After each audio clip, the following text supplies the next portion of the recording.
বন্ধুরা, এখানে দেখুন কিছু অ্যাপস অটো আপডেট হতে চলেছে। তো সেগুলোকে অটো আপডেট হওয়া থেকে আমরা কীভাবে বন্ধ করব? তো তার জন্যে ব্যাকে চলে আসবেন।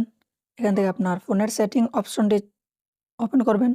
ওপেন করার পর এখান থেকে একটা অপশন পাবেন, এই যে home scan and log scan magazine, এই অপশনটাতে ক্লিক করবেন। ক্লিক করার পর সরাসরি নিচে চলে যাবেন।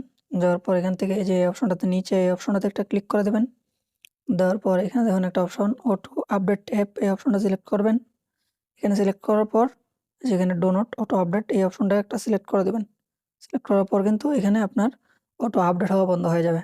তো বন্ধুরা, এখানে আমি আরেকটু দেখিয়ে দিচ্ছি যে এখানে যদি আপনি আপডেট পেন্ডিংয়ে ঢোকেন, এখানে কিন্তু অ্যাপসগুলা কোনগুলো আপডেট হচ্ছে এখানে শো করবে না।